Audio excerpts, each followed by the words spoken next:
দেশের অর্থনীতির অগ্রযাত্রার পেছনে চালিকা শক্তি হিসেবে কাজ করছেন শ্রমিকরা। কৃষি, তৈরি পোশাক শিল্প আর প্রবাসীদের পাঠানো রেমিটেন্স এই তিনটি খাতের মূল ভিত্তি গড়ে দিয়েছেন দেশের কোটি কোটি শ্রমজীবী মানুষ। অথচ স্বাধীনতার ৫৪ বছর পেরিয়ে গেলেও তাদের জীবন রয়ে গেছে বহু দূরে বিভিন্ন সমস্যায় জর্জরিত। একদিকে অর্থনীতির জয়গান, অন্যদিকে কর্মক্ষেত্রে নিরাপত্তাহীনতা আর ক্রমবর্ধমান বৈষম্যের বেড়াজালে জড়িয়ে পড়েছেন এই শ্রমজীবী মানুষগুলো। শ্রমিকরাই দেশের অর্থনীতির প্রাণ। তাদের ঘামে, শ্রমে দেশের সমৃদ্ধি নিশ্চিত হয়, এমনটাই বলতে শোনা যায় মে দিবসের মতো দিনগুলোতে। এখন যে কোনো ব্র্যান্ডের পুরাতন এসি বদলে নতুন ওয়ালটন এসিতে উপভোগ করুন 25% ছাড়। তবে এমন স্লোগান শোনা গেলেও তাদের নিয়ে ভাবা হয় কতটুকু? অর্থনীতির চাকা সচল রাখতে তাদের চেষ্টা, এত ত্যাগ সবার কাছে খুব অচেনা না হলেও এগুলো নিয়ে ভাবার কোনো অবকাশও নেই ব্যস্ত নগরবাসীর। জীবনযুদ্ধে ব্যস্ত মানুষ এগুলোকে স্বাভাবিক বলেই মনে করছে। আগুন একদিকে জীবনের আলোকশিখা, অন্যদিকে মৃত্যুর ছায়া।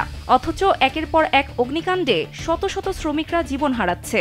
কিছুদিন পর পর তৈরি পোশাক কারখানা, রাসায়নিকের গুদামে আগুন লাগবে, অসংখ্য শ্রমিক পুড়ে আঙ্গার হবেন। এটাই কি তাদের নিয়তি? আগুন নিভে গেলে ছাই পড়ে থাকে, কিন্তু সেই ছাইয়ের ভেতর হারিয়ে যায় অনেক স্বপ্ন, শ্রম, জীবন। তার হিসাব থাকে না কারো কাছে। নতুন একটা দিন, নতুন একটা অগ্নিকাণ্ডের ঘটনায় শ্রমজীবীরা নিরাপত্তাহীনতায় ভুগছে প্রতিনিয়ত। অগ্নিকাণ্ডের ঘটনা যেন নিত্যদিনের ব্যাপার। মঙ্গলবার বেলা 11:30টার দিকে মিরপুরের রূপনগরের শিয়ালবাড়িতে কেমিক্যাল গুদাম ও পোশাক কারখানায় ভয়াবহ অগ্নিকাণ্ডে মৃত্যু হয় 16 জনের। সেটির ভেতরে যারা ছিলেন তাদের অবস্থা যে কি তা এখনো জানা যায়নি। অনুমোদন ছাড়া গড়ে তোলা এই গুদামের মালিক দুর্ঘটনার পর থেকে পলাতক। কতটা ভয়াবহ এই অগ্নিকাণ্ড যে ফায়ার সার্ভিসের কর্মীরা পর্যন্ত গুদামটির কাছে যাওয়ার ঝুঁকি নিতে পারছেন না।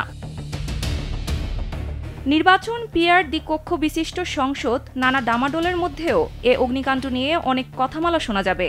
উদ্বেগ, উৎকণ্ঠা, পরিদর্শন, সুপারিশের বান ডেকে যাবে। আর একটা জিনিস সমান্তরালে ঘটতে থাকবে, সেটি হলো দায় ঠেলাঠেলি। তা না হলে পুরান ঢাকার নিমতলী, চুড়িহাট্টা, অভিজাত বনানীর বাণিজ্যিক ভবন, FR টাওয়ার, জমজমাট বেলি রোডের গ্রিন কোজি কটেজ ভবনের রেস্তোরাঁ পেরিয়ে রূপনগরের পোশাক কারখানায় 16টি তাজা প্রাণ এভাবে ঝরে যেত না। পুরান ঢাকায় আবাসিক এলাকায় রাসায়নিক গুদাম না রাখার বিষয়ে কম প্রতিবেদন দেননি বিশেষজ্ঞরা। সেখান থেকে সেগুলো সরানো তো যায়নি, উল্টো দেখা যাচ্ছে এসব গুদাম রাজধানীর বিভিন্ন জনবসতিতে ছড়িয়ে পড়েছে।